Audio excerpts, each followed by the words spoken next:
بكم ضيوفنا الكرام في اليوم الثالث من فعاليات المؤتمر الاقليمي للتعلم الالكتروني تحت شعار التعلم الالكتروني تعليم للجميع. باذن الله اليوم راح يكون المحور حول استراتيجيات وتجارب المنظمات العالميه في التعلم الالكتروني.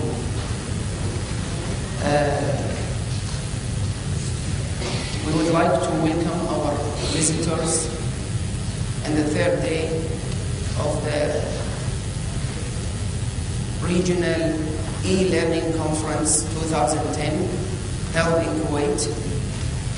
Today's anchor will cover the international experiences under the title E-Learning Strategies and Experiments.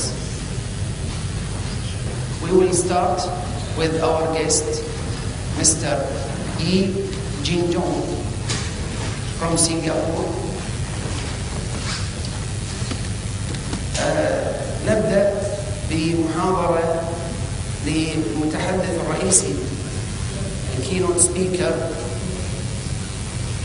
مستر يي جينجونغ تحت عنوان مسيرة التعلم الإلكتروني في سنغافورة بمراحل التعليم العام. نبذة بسيطة عن سيدي. هو الرئيس التنفيذي لشركة 360 التعليمية في سنغافورة، وكان أيضا رئيس سابق لشركة أسكا أند ليرن الشهيرة لإنتاج المحتوى الإلكتروني والبرمجيات الإلكترونية. Mr. Lee is the executive chairman of 360 Establishment Education in Singapore, and he was also the CEO for Ask and Learn, one of the famous companies in Singapore producing educational content. Welcome, Mr. Lee, and the floor. Thank you, Dr.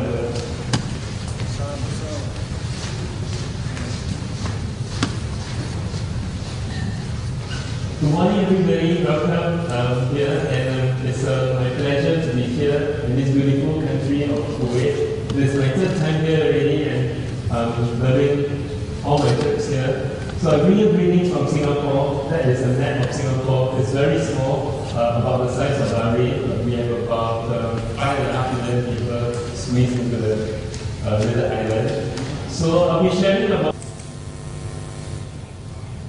This is what I'll be covering today. I'll be talking about the master plans that Singapore had. Singapore had 3 ICT master plans for schools, as well as the lessons we have learned, and to show some examples of e-learning in schools today.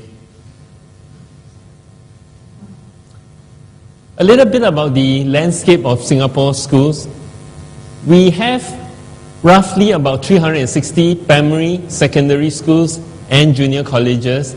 They are typically of the sizes of around 1,006 for primary schools, 1,003 for secondary schools, and 1,007 students for junior colleges.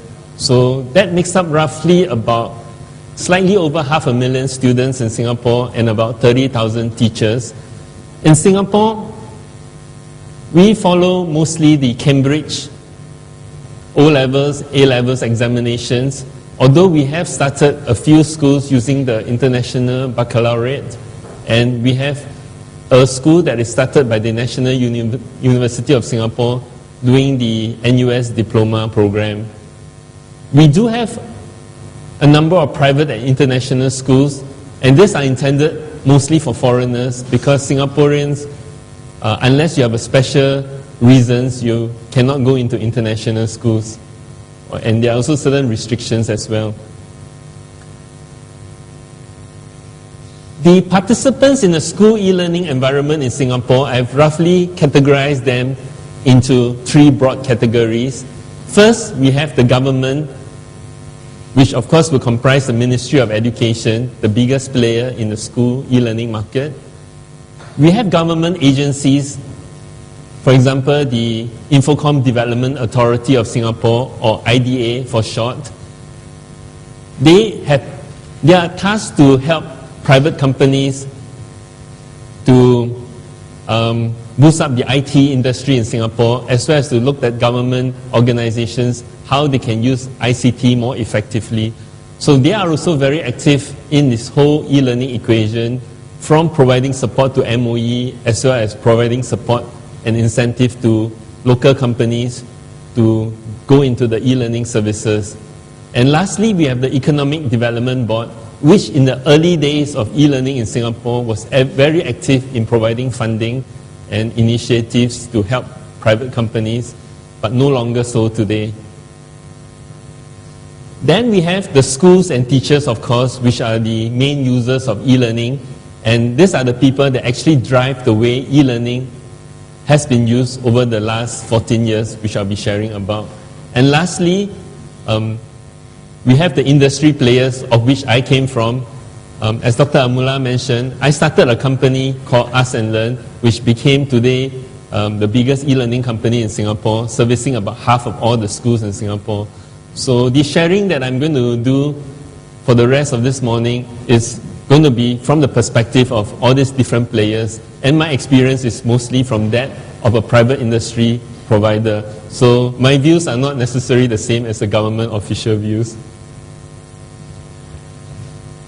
Before I start talking about the Big Bang in Singapore, which is 1997, when we started our first ICT master plan, before 1997, the Ministry of Education did various small experiments to get themselves ready for the use of ICT in schools. We have a department in the Ministry of Education creating computer-aided instruction for the learning of primary school mathematics, which won some awards. We had accelerating the use of ICT in primary schools, which was piloted in 6 primary schools.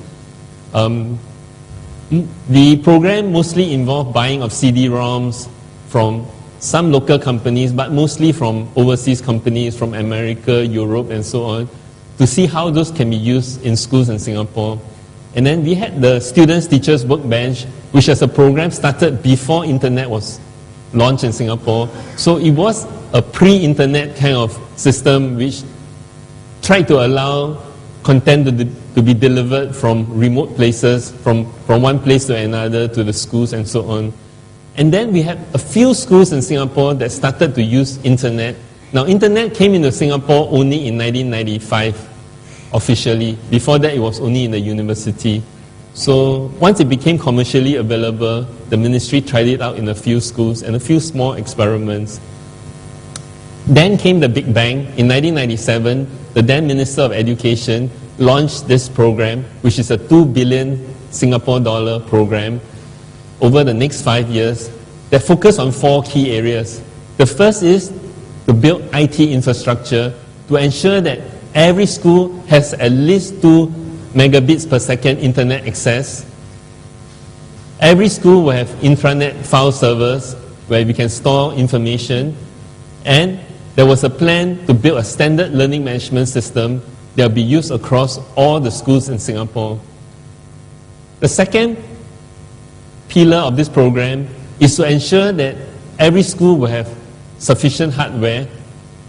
For that, they decided, based on the number of students in the school, how many PC labs there will be, the video machines, the video cameras, digital cameras, data loggers, and all these are standard equipments.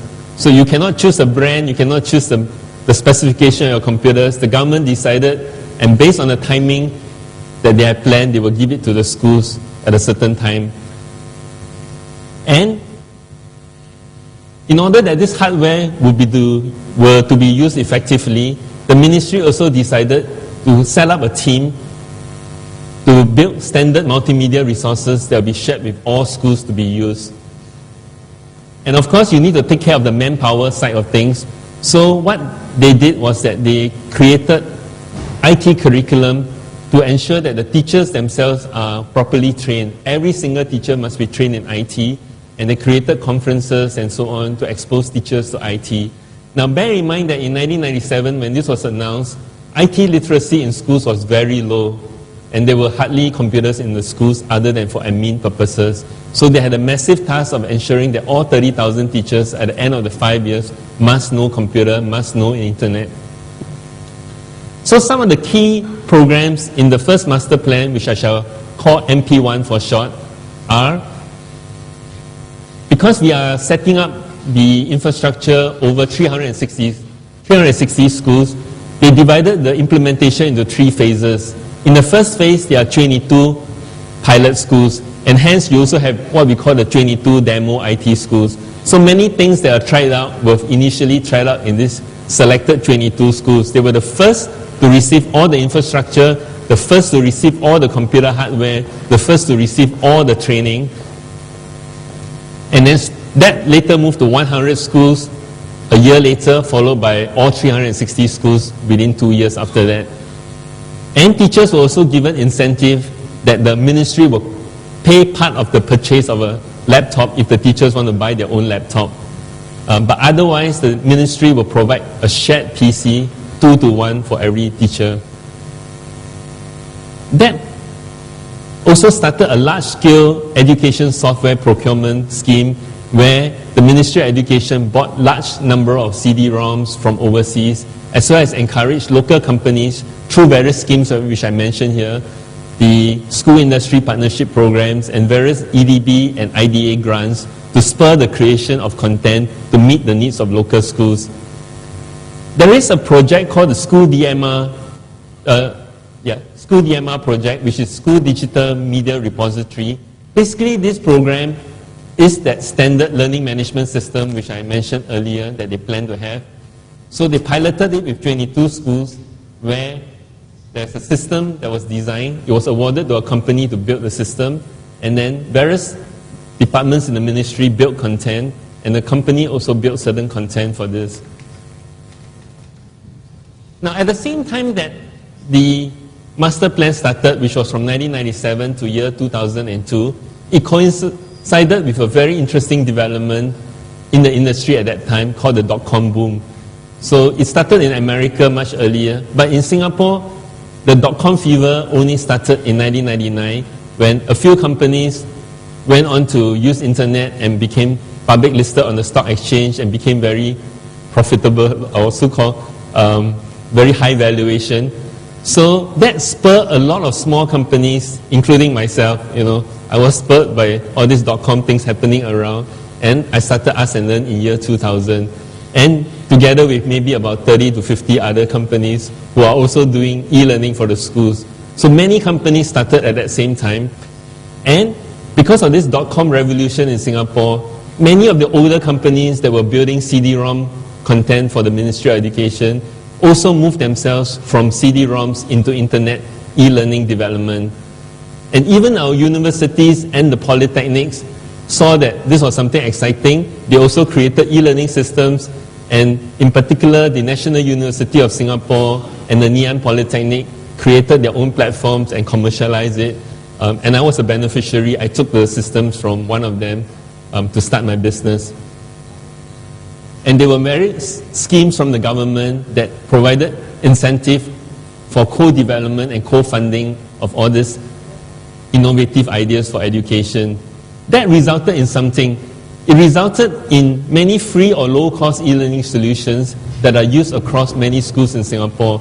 Many dot-com companies went to the schools offering free internet use and free content.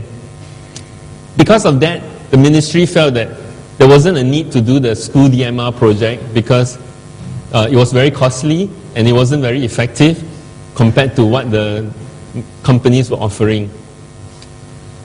So at the end of the 5 years of Master Plan 1, the ministry achieved basic IT skills for almost all the teachers. They had to go through 100 hours of IT training. There was reasonable, good IT infrastructure for all schools.